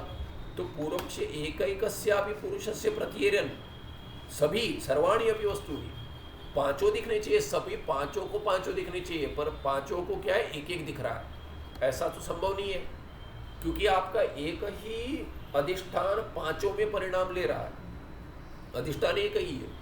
तो जिसको वृत्ति हो रही उसको पांचों दिखने चाहिए, एक को भी 5 दिखने चाहिए, पांचों को भी 5 दिखने चाहिए। ऐसा तो नहीं होता। न तो तथा प्रतीयते वृत्त्युपहित चैतन्य से मिथ्या सर्पाद्याधिष्ठानत्व वादी मत रीत्या तो न दोष। पर ये दोष साक्षी को जब भी मान रहे हैं, वृत्त्युपहित चैतन्य को मान रहे, तो वृत्ति तो भिन्न भिन्न है, तो भिन्न भिन्न आकार में उसका परिणाम हो रहा है। उसमें जो अविद्या है, आश्रित अविद्या जो है, वो तो भिन्न भिन्न है। पांचों की अविद्या भिन्न है, क्योंकि पांचों की वृत्ति भिन्न है, क्योंकि पांचों का अंतःकरण भिन्न है, इसीलिए उसमें आश्रित पांचों की अविद्या भिन्न है। इसीलिए उसका अगर परिणाम एक के लिए सर्प का आकार में परिणाम हो रहा है, दूसरे के लिए दंड, तीसरे के लिए भूछिद्र इत्यादि, इसीलिए क्या है? उसमें न दोषः। इस दूसरा पक्ष में दोष आप दिखा भी नहीं सकते करके सिद्धांत कह रहा। यस्य पुरुषस्य वृत्त्युपहित चैतन्ये यद्वस्तु कल्पितम तद्वस्तु तस्यैव प्रतीयते न अन्यस्य इति वक्तुं शक्यत्वात्। तो हम क्या कह देंगे कि क्यों पांचों को पांचों नहीं दिख रहे हैं? क्योंकि पांचों क्या कि पांचों का अंतःकरण भिन्न है, अंतःकरण में वृत्तियां भिन्न है, और वृत्त्युपहित चैतन्य उपाधि को लेकर पांचों का चैतन्य हम भिन्न दिखा देंगे। इसीलिए अधिष्ठान भिन्न होने से अधिष्ठान में आश्रित जो अविद्या है उसके आकार भिन्न भिन्न है, इसीलिए एक के अविद्या का जो परिणाम है वो उसी एक को दिखेगा, दूसरे के अविद्या का जो परिणाम है वो दूसरे को दिखेगा। दोनों में कोई मिश्रण नहीं होगा, आप ऐसा आक्षेप नहीं कर सकते। इसलिए न अन्यस्य, एक को एक दिखेगा, दूसरे को वो एक नहीं दिखेगा। यस्य पुरुषस्य वृत्त्युपहित चैतन्य यद्वस्तु, अगर चैत्र को देवदत्त देख रहे थे, देवदत्त को अगर देवदत्त की वृत्ति अगर सर्पाकार बन रही है, उसका उपाधि से को लेकर चैतन्य भिन्न हो गया। यद वस्तु सर्प कल्पितम तद वस्तु सर्प कल्पित है। देवदत्त को अंतःकरण में जो सर्पाकार वृत्ति बन रही है, उसका जो अधिष्ठान है वृत्त्युपहित चैतन्य जो है, उसमें जो अविद्या है वो किस आकार में परिणाम ले रहे हैं? सर्प आकार में, बाह्य देश में। और वही सर्प ज्ञान के आकार में भीतर अंतःकरण में परिणाम ले रही है। इसीलिए क्या कह रहे हैं कि जिसके लिए जो वस्तु कल्पित है उसी को उस वस्तु की प्रतीति होगी, ज्ञान का भान होगा। तद वस्तु तस्यैव प्रतीयते न अन्यस्य, वो यज्ञत्व को नहीं दिखेगा सर्प। यज्ञत्व को सर्प दिखेगा तो भी वो भिन्न सर्प होगा, वही सर्प नहीं होगा। जो देवदत्त को दिख रहा है वही सर्प नहीं दिखेगा यज्ञदत्त को। अगर उसको दंड दिख रहा है तो ऐसा आवश्यक नहीं है उसको सर्प भी दिखे और देवदत्त को दंड भी दिखे, ऐसा नहीं है। ऐसे हम कह सकते इत्थम, इस प्रकार से क्या हो गया? बाह्य भ्रम विषय सर्पादीनां तज्ञानानां च वृत्त्योपहित साक्षी चैतन्यम एव अधिष्ठानम। इसीलिए क्या हो गया, इस प्रकार से इत्थम, इस प्रकार से बाह्य भ्रम विषय सर्पादीनाम, बाह्य बाहर रज्जु प्रदेश में जो भ्रम विषय है, क्या है वो, सर्प है, दंड है, भूचित्र इत्यादि जो है, और उनके उन्हीं विषयों को लेकर जो ज्ञान उत्पन्न हो रहा है, तज्ञान माने बाह्य भ्रम विषय का ज्ञान, माने सर्पादि ज्ञान, सर्प का ज्ञान हो, भूचित्र का ज्ञान हो इत्यादि जो ज्ञानाध्यास है उनका च वृत्त्युपहित साक्षी चैतन्य में अधिष्ठान, सभी के लिए एक ही वृत्त्युपहित चैतन्य अधिष्ठान है, दोनों के लिए, माने अर्थ के लिए और ज्ञान के लिए एक ही वृत्ति है। भिन्न भिन्न लोगों को भिन्न भिन्न उपाधि को लेकर, भिन्न भिन्न वृत्तियों को लेकर भिन्न भिन्न चैतन्य हम मानेंगे, और इसलिए अधिष्ठान भिन्न भिन्न हो पांचों के लिए, भिन्न भिन्न पुरुषों के लिए, फिर भी हर व्यक्ति के लिए अर्थ और ज्ञान के लिए एक ही अधिष्ठान है, वो स्वयं वो साक्षी है, वृत्त्युपहित चैतन्य। साक्षी चैतन्य में वो जो वृत्त्युपहित साक्षी चैतन्य वही अधिष्ठान है। स्वप्नोपलब्ध पदार्थानां तज्ञानानां च अंतःकरणोपहित साक्षी है अधिष्ठान। और क्या कहते हैं, स्वप्नोपलब्ध पदार्थ जो है, स्वप्न प्रपंच में जो पदार्थ दिखते हैं वो भी भ्रम ही है, वस्तुतः तो वहाँ पर कोई प्रपंच है नहीं, स्वप्न में दिख रहा है। तो अगर देवदत्त स्वप्न देख रहा है तो स्वप्न उपलब्ध पदार्थ, उपलब्ध जो प्रत्यक्ष हो रहा है, प्रतीति हो रही है, वैसे सब पदार्थों के लिए और उनके ज्ञान के लिए क्या है, अंतःकरण उपहित साक्षी एवं अधिष्ठान। अंतःकरण उपाधि बनकर जो साक्षी है, वहाँ पे प्रमाता नहीं है, साक्षी ही है केवल। तो वो साक्षी चैतन्य जो है वही अधिष्ठान है। एवंच सरसद विलक्षण अनिर्वचनीया अविद्यायाः परिणामभूत अनिर्वचनीय सर्पादीनां ख्यातिः प्रतीतिः प्रसिद्धिः स्फुरणम् अभिवदनञ्च अनिर्वचनीय ख्यातिरुच्यते। तो क्या है अनिर्वचनीय ख्याति? कहते हैं अनिर्वचनीय ख्याति का लक्षण बता रहे, अर्थ दे रहे, अनिर्वचनीय सर्पादीनां ख्याति ही अनिर्वचनीय ख्याति। तो अनिर्वचनीय जो सर्प इत्यादि जो विषय है, ज्ञान है, उनकी जो ख्याति है, उनका जो ज्ञान या उनकी जो प्रतीति है, ख्याति का अर्थ क्या कह रहे, प्रतीति या प्रसिद्धि। इनकी जो प्रसिद्धि होती है, प्रसारण हो रहा है, दिख रहा है, और स्फुरण हो रहा है, ज्ञान हो रहा है, अभिवदन हो रहा है, उसके लिए नाम भी देंगे, अरे ये सर्प है, नाम देंगे उसको, क्या दिख रहा है भाई, सर्प दिख रहा है। दूसरा क्या है, दंड दिख रहा है, दंड करके नाम दे रहे हैं, ना नाम है उधर ना रूप है, दोनों नाम और रूप उत्पन्न हो रहे हैं और उसका ज्ञान हो रहा है, उसको क्या कहेंगे, अनिर्वचनीय ख्याति ही। तो कह रहे एवंच, इस प्रकार से विस्तार जो कर दिया हमने, सरसद विलक्षण है, यह अनिर्वचनीय क्या है, क्या है अनिर्वचनीय, अविद्या है। तो ये अविद्या जो अनिर्वचनीय है, अनिर्वचनीय में माने क्या, सत भी नहीं है असत भी नहीं है, तो सत से विलक्षण है, असत से विलक्षण है, सरसद विलक्षण है, दोनों से विलक्षण है। एक साथ तो युगपद सत और असत नहीं हो सकता, सत होगा तो निवृत्ति कभी नहीं होगी, सर्प अगर सत्य होगा तो उसकी निवृत्ति होगी, नहीं होगी। अगर घर में वस्तुतः सर्प आ गया, आप कहेंगे सर्प नहीं है, रज्जु सर्प है, रज्जु है, रज्जु है, रज्जु है, नहीं जाएगा। सर्प आगे आ रहा है तो आगे आएगा, वहीं है वहीं रहेगा, वो न रज्जु बनेगा ज्ञान से, न ही जाएगा।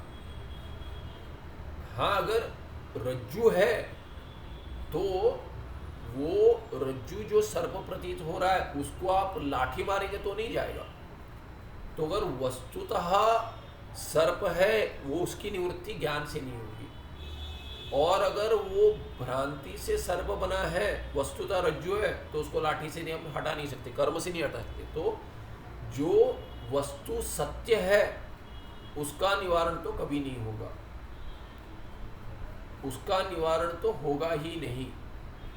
इसीलिए सच्चेत न निवर्तित, असच्चेत तो असत कह दिए, असत कह देंगे तो क्या होगा, वंद्यापुत्रवत शशविषाणवत नरविषाणवत, क्या होगा, प्रतीति कभी नहीं होगी। तो असच्चेत न प्रतीयेत, सच्चेत न निवर्तित। तो कहते हैं दोनों मान लीजिए, सत भी है असत भी है, दोनों एक साथ, दोनों एक साथ तो नहीं है, विरोधात, दोनों में विरोध है, सत और असत एक साथ तो नहीं हो सकते। इसीलिए क्या कहते हैं, सद विलक्षण है ये, असद विलक्षण है, और सदसद विलक्षण है। क्या है वो, अविद्या। उसको क्या कहेंगे, अनिर्वचनीय अविद्या। और उसका परिणाम जो है वो क्या होगा, अविद्या का स्वरूप ही होगा, कारण कार्य में अनुवृत्त हो जाएगा। कार्य का स्वरूप क्या है, कारण ही है, तो कारण अविद्या है जो अनिर्वचनीय, तो कार्य क्या होगा, अध्यास, वो भी अनिर्वचनीय होगा। परिणाम भूत अनिर्वचनीय सर्पादीनाम, तो किसकी ख्याति कह रहे हैं, अनिर्वचनीय की ख्याति। अनिर्वचनीय क्या है, अविद्या भी है, अविद्या का परिणाम भूत माने परिणामत्व प्राप्त, जिसको परिणाम कार्य रूप प्राप्त हुआ है, किसका, अविद्या का कार्य रूप, वो भी अनिर्वचनीय। तो कारण अविद्या भी अनिर्वचनीय है, माने सदसद विलक्षण है, और कार्य जो है उसका परिणाम भूत जो है वो भी क्या है, सर्पादि विषय, वो क्या है, और ज्ञान वो क्या है, वो भी क्या है, अनिर्वचनीय माने सदसद विलक्षण है। दोनों की जो ख्याति है, ख्याति माने प्रतीति, प्रतीति कहिए, प्रसिद्धि कहिए, स्फुरणम कहिए, भान हो रहा है, और अभिवदन नाम दे दिया, तो नाम रूप जो है अविद्या का वो अनिर्वचनीय है, अनिर्वचनीय ख्याति कहेंगे इति उच्यते। ये हो गया अनिर्वचनीय ख्याति का विस्तार। 160 तो छोटा है, क्या कहते हैं, मिथ्या जगत आधार अधिष्ठान विषय का प्रश्न। तो अभी पूछने वाला कौन है, तत्वदृष्टि। तत्वदृष्टि कथा अगर स्मरण है तो जो उत्तम अधिकारी है तत्वदृष्टि पूछ रहा है। आपने तो पहले उसने पूछा था कि इसमें इन चारों में क्या ख्याति मानेंगे, असत ख्याति है, कहते हैं मैंने पढ़ा है, इसका अभ्यास किया है, मैंने सीखा है किन से कि भिन्न भिन्न ख्याति होती है, असत ख्याति है, आत्म ख्याति है, अन्यथा ख्याति है। ऐसे सब जो ख्यातियां हैं उनमें कौन सी ख्याति है ये, तो गुरु ने क्या कहा, सदगुरु ने कहा कि इनमें से कोई भी ख्याति नहीं, सभी के दोष दिखा दिए। कहा अनिर्वचनीय ख्याति है। अनिर्वचनीय ख्याति पर जो आक्षेप किए, जो दोष दिखाए, उसका निवारण कर दिया। तो कहा सिद्धांत क्या है, अनिर्वचनीय ख्याति। अभी उस ख्याति को लेकर, क्या उदाहरण को लेकर ख्याति समझे, उस ख्याति को उदाहरण में लगाएंगे। इसका अर्थ क्या हो गया, प्रपंच की जो उत्पत्ति है, प्रपंच भ्रम है। क्यों भ्रम है, ज्ञान से निवृत्ति होगी। ज्ञान से जो निवृत्त होता है वो सत्य तो नहीं होगा। जैसे हमने देखा, सर्प अगर वस्तुतः सर्प है तो ज्ञान से तो निवारण नहीं होगा, और ज्ञान से निवारण होता है, इसीलिए क्या है, सर्प मिथ्या है। प्रपंच भी ज्ञान से निवृत्त होता है, ये श्रुति कहती है। इसीलिए प्रपंच का स्वरूप क्या है, मिथ्या है, अनिर्वचनीय है, इसलिए हम अनिर्वचनीय ख्याति मानते हैं। तो उदाहृत में लगाते, कहते मिथ्या जगतः आधार अधिष्ठान विषय का प्रश्न। अभी तो आपने उदाहरण को लेकर कह दिया कि साक्षी चैतन्य जो वृत्त्युपैत चैतन्य है वो सर्पस्थान में, रज्जु सर्पस्थान में, भ्रमस्थान में वो अर्थ अध्यस्त जो है उसका अधिष्ठान बनेगा, और वही एक ही साक्षी चैतन्य, वृत्त्योपैत चैतन्य, सर्प ज्ञान जो अध्यस्त है उसके लिए अधिकरण बनेगा। उदाहरण में कैसे चलेगा ये, तो कहते हैं कि आधार और अधिष्ठान जो जगत का, जिसका स्वरूप क्या है, मिथ्या, जो मिथ्या जगत है उसका आधार और अधिष्ठान क्या है, अधिष्ठान विषय का प्रश्न। तो तत्वदृष्टि पूछ रहा है सदगुरु को, हे स्वामिन, कहता है वो स्वामी जी आप बताइए कि अभी क्या प्रतीयमानस्य अपर प्रतीयमानस्यापारस्य, मिथ्याभूतस्य अस्य जगतः आधारः कः अधिष्ठानं च किं कृपया वद मे प्रभो इति तत्वदृष्टि पृच्छति। तत्वदृष्टि पूछ रहा है, गुरु को पूछता है, क्या पूछता है? प्रतीयमानस्य अपारस्य, ये अपार संसार जो है, अपार माने क्या? पार नहीं कर सकते। आप सोचिए कि स्विमिंग में आप बहुत ही, ये इसके लिए आप बहुत अच्छे स्पोर्ट्समैन या स्पोर्ट्स वुमन हो, स्विमिंग कर सकते हैं, तो बहुत ही बड़ा स्विमिंग पूल है कह देंगे, पर इसको तो 10 लैप तो ऐसे ही मार लेते हैं हम। चलिए ठीक है, गंगा पार कर दिखाइए, गंगा पार करके दिखाइए, कर सकते हैं। है कुछ लोग जो गंगा के इस तट से उस तट जाते हैं, तैरते हैं, जाओ करो, शुरू करते, यहाँ पहुँचना वहीं पर है, दूर नहीं पहुँचना है। अगर पानी ऐसे बह रहा है तो यहाँ से शुरुआत करेंगे, पहुँचेंगे कितने किलोमीटर दूर कह नहीं सकते, अगर तट पार कर लेंगे तो। चलिए ठीक है, आपको एक काम करते हैं, ऐसा नहीं, आपको एक, अब यहाँ तो राफ्टिंग चलती है, इतनी भीड़ है, अभी दोनों दरवाजे खिड़की बंद, दरवाजा और खिड़की दोनों बंद किया, पहली बार किया बंद, क्योंकि इतना शोर है, 24 घंटा शोर है, क्योंकि मेन रोड के बगल में ये कमरा है। अभी तो 4 धाम भी शुरू हो गई 10 तारीख से, और वर्ष भर राफ्टिंग चलती है, गंगा में राफ्टिंग करते हैं, भगवती गंगा जी में राफ्टिंग का खेल चलता है। तो कहते हैं आपको चलिए वो दे देते हैं, कीजिए, पार कीजिए, करने वाले हैं, वहीं पे पहुंच के दिखाएंगे जितना हो सके। चलिए ठीक है, एक बोट दे देते, मोटर वाली दे देते, या जैसे भी है पार कर। फिर कहते गंगा पार कर लिए, अभी समुद्र में करके दिखाइए। संभव नहीं है, नहीं संभव है, कहते हैं ये नहीं हो पाएगा। ये संसार जो, इसीलिए उसकी तुलना क्या कहते हैं, संसार सागर अपार है, इसका तट दिखता है कहीं, गंगा जी का तो तट दिख जाता है, उस कितने भी चौड़ा हो दिख जाता है। गौमुख, गंगोत्री इत्यादि जो कि गंगोत्री में तो बहुत पास है, दिखता है, बहुत दूर नहीं है, क्योंकि क्या है, बहुत ऊंचा रहते हैं, गौमुख में तो बहुत ऊंचा रहते हैं, वहाँ पे उतर गए तो भी गौमुख के पास ही है, यहीं पे गौमुख है। फिर भी क्या है कि जो प्रतीत होते हैं उतना चौड़ा नहीं है, होता बहुत चौड़ा है। वो तो क्या कहते हैं, फोटोग्राफी में कहते हैं कि डेप्थ ऑफ व्यू कहते हैं, दिखता नहीं है कि उतना है। आप अगर उसका चित्र निकालेंगे तो देखिए यार इतना छोटा, ये पार नहीं कर सकते, पर वस्तुतः वहाँ खड़े रह के देखेंगे ना तो बहुत चौड़ा है। फिर भी समझ में नहीं आता कितना चौड़ा है, अंदाज नहीं लगा सकते, जब भी उतरेंगे पानी में तभी पता चलेगा। वैसे समुद्र का तो किनारा भी नहीं दिखता, संसार सागर का दिख सकता है, संसार सागर तो अपार है। इसीलिए तो कहते हैं ये जो प्रतीयमानस्य अपारस्य मिथ्याभूतस्य जगतः, इस जगत का, और जगत चले संसार संसरण हो रहा है ऐसा नहीं कहेंगे, हम विज्ञान की दृष्टि से देखेंगे प्रपंच क्या है, यूनिवर्स इज एक्सपांडिंग, कितना बड़ा है किसी को नहीं पता, अंश से भी नहीं पता।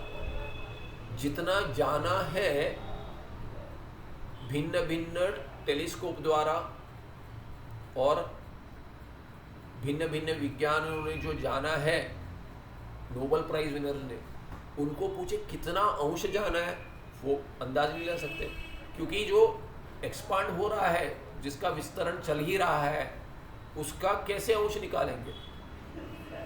तो कितना अंश पता है वो भी नहीं पता, कितना अंश नहीं पता वो तो बहुत दूर है, कितना प्रतिशत पता है वही नहीं पता, तो कितना प्रतिशत नहीं पता वो तो अंदाज भी नहीं लगा, वो तो माने बियॉन्ड इमेजिनेशन जो कहते हैं। वैसा अपार जो जगत है उसको आप कह रहे, क्या कह रहे, मिथ्याभूत है। मिथ्याभूत से जगतः, जो प्रतीयमान है तो प्रतीति से सिद्ध हो रहा है कि है प्रपंच, पर यह क्या है, आप कह रहे मिथ्याभूत है। तो मिथ्याभूत जो सर्प है उसके लिए तो अधिष्ठान आपने दिखला दिया, अर्थ के लिए भी ज्ञान के लिए। अभी जगत क्या है, अर्थ भी है और जगत की प्रतीति हो रही है। घटादि प्रपंच है बाहर और उसकी प्रतीति भीतर हो रही है। तो इस अर्थ और ज्ञान के लिए अधिष्ठान क्या होगा, आधार क्या होगा? आधार का अधिष्ठान च किम कृपया वद मे प्रभु, हे प्रभु वद, कृपा करके, कृपया, कृपा क्यों कृपा? क्योंकि आपका तो हो गया, हमारी नैया पार लगा दीजिए। तो कहते हैं कि आपको तो आवश्यकता नहीं है बताने की, तो इसलिए कृपा करके बताइए। पूज्य स्वामी जी कहते थे क्या कृपा है? ये ज्ञान देना ही कृपा है, क्योंकि जिसको मिथ्या दिखता है प्रपंच उसको शिष्य दिखेगा नहीं, दिखेगा भिन्न नहीं दिखेगा। तो उपदेशाय एवं ऐसा वाद, भगवान कारिकार कहते हैं कि उनको भेद बनाकर पढ़ाना पड़ता है। तो कहते हैं कि इसीलिए कृपा दिखाइए कि हमारे स्तर पर उतर जाइए, आपके यहाँ उपदेश मत कीजिए, हमारे स्तर पर उतर कर हैंड होल्डिंग कहते हैं, थोड़ा हाथ पकड़ कर पार करा दीजिए, कम से कम नैया में तो बिठा दीजिए, थोड़ा धक्का दे दीजिए, थोड़ा आगे जाएंगे। ऐसे करते कहते कृपया वद मे प्रभु इति तत्वदृष्टि पृच्छति। इसका उत्तर हम केवल ये अंक देखेंगे तो ऐसा नहीं कि वो क्या कहते हैं कि हैंगिंग थ्रेड छोड़ दिया, कि वो होता है ना कि बहुत सारे सीरियल में आगे आप देखे करके छोड़ देते हैं पार्ट 1। तो वैसे तो कहते हैं 161 और 62 में उत्तर देते पूर्व प्रश्न से उत्तरम। तो क्या उत्तर देते हैं? सदगुरु उत्तर देते मिथ्या जगत आत्मा एवं आधार अधिष्ठान। आत्मा ही आधार और अधिष्ठान है। आत्मा कौन है?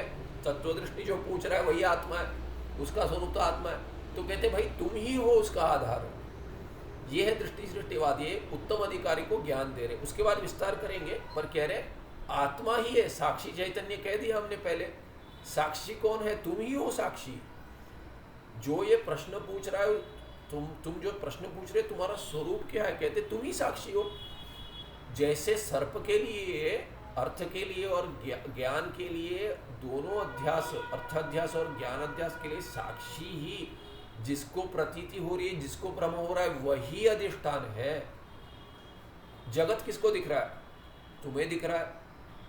जगत का ज्ञान किसको हो रहा है? तुम्हें हो रहा है। तो अधिष्ठान कौन होगा? तुम ही होगे। तो कहते तुम्हारा जो वस्तुतः स्वरूप है, जो जगत की घटपटादि प्रपंच वृत्ति उपहित चैतन्य, जो तुम्हारा वस्तुतः स्वरूप है, साक्षी स्वरूप है, वही अधिष्ठान है।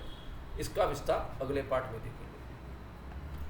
सुखम नित्यम स्वप्रकाशम व्यापकं नाम रूपयोः अधिष्ठानं बुद्ध्यबोध्यं बुद्धेर्दृक्यत्व निर्मलम् अपारं सर्ववेदांत वेद्यं प्रत्यक् परं महः तदेवाहन्नमत्तोऽन्यत् इति मे निश्चिता मतिः। ओम शांति शांति। कोई प्रश्न है? स्वामी जी, प्रतीति, प्रसिद्धि और स्मरण, इनका अर्थ थोड़ा बता दीजिए। ये देखिए, प्रतीति माने क्या है कि दिखना, प्रतीति, घट की प्रतीति हो रही है, घट का ज्ञान हो रहा है, प्रतीति प्रत्यक्ष हो रहा है। प्रत्यक्ष हो रहा है तो ज्ञान अभी प्रत्यक्ष हो रहा है, जो विषय प्रत्यक्ष हो रहा है कि ज्ञान, दोनों में दोनों प्रत्यक्ष हो रहा है। तो प्रतीति क्या है? जिसका जो दिख रहा है। और ये देखिए इक्वल टू का है, माने उसका अर्थ ही देख रहे हैं। प्रसिद्धि क्या देखिए? प्रसिद्धि, प्रकर्ष सिद्धि। प्रसिद्ध क्या होता है? जो अभी यहाँ पे देखिए सर्पादी नाम कहा है, तो भ्रमस्थान में जहाँ भ्रम करके पता है सर्प दिख रहा है, तो सर्प आपके लिए, सर्प कभी दिखेगा? सर्प जो आपके लिए प्रसिद्ध है, प्रसिद्ध है, सर्प मन में प्रसिद्ध है, और उसकी प्रसिद्धि अभी जो वो है वो दिख रहा है। तो इसलिए जो आपको पता है वही दिख रहा है। जिसका अज्ञान है उसकी तो प्रतीति नहीं होती। इसीलिए प्रतीति किसकी होती है? जिसकी प्रसिद्धि है आपके लिए। तो कहते हैं आपको उसको प्रकर्ष सिद्ध हो गया। सिद्धि किसकी होगी? आपको जो प्राप्त है उसकी सिद्धि होगी।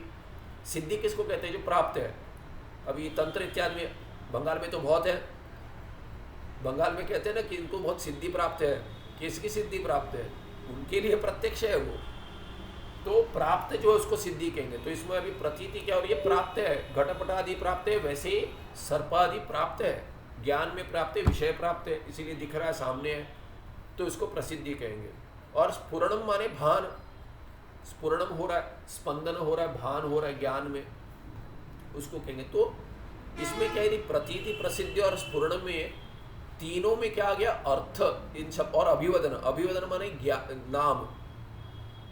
तो जिनको पता है दक्षिण में भी है, उत्तर में अधिक है पता नहीं मुझे, पर उत्तर में भी है, पर प्रवर कहते हैं, जिनका उपनयन संस्कार हुआ है उनको प्रवर सिखाते हैं। प्रवर माने जो आपके गोत्र में प्रसिद्ध जो ऋषि हो गए उनको प्रवर कहते हैं। ऋषि हो या ऋषि के संप्रदाय में कोई प्रसिद्ध व्यक्तियां हो उनको प्रवर कहते हैं। तो ऐसे प्रवर में मेरा जन्म हुआ है, अपना बड़प्पन नहीं दिखाते, कहते हैं कि ऐसे संप्रदाय में मेरा जन्म हुआ है, इसलिए क्या कहते हैं, प्रवर का नाम लेते हैं। से पौर क्षत्रार्थ से प्रवरान्वित,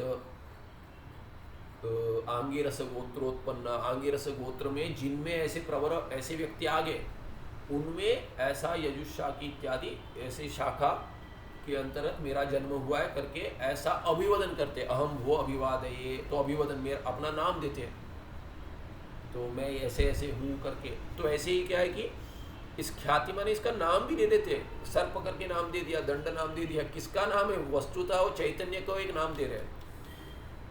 प्रपंच में घटादि प्रपंच जो है वो सब नाम रूप है, तो किसका रूप है, स्फुरणम एक रूप है, प्रसिद्धि प्रतीति ये भी रूप की प्रतीति है, नाम भी है अभिवदन। तो इसलिए चारों इसमें प्रतीति, ख्याति माने प्रतीति, प्रसिद्धि, स्फुरणम, प्रतीति, प्रसिद्धि, स्फुरणम और अभिवदन जो कह रहे हैं, ये सब क्या है कि अर्थ और ज्ञान दोनों का विश्लेषण कर दिया भिन्न भिन्न शब्द से।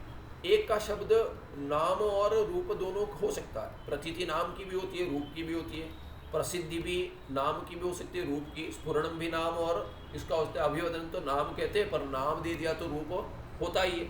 अगर मैंने आपको कोई शब्द बता दिया, आपको अर्थ नहीं पता है, तो अर्थ प्रकाशित नहीं होता।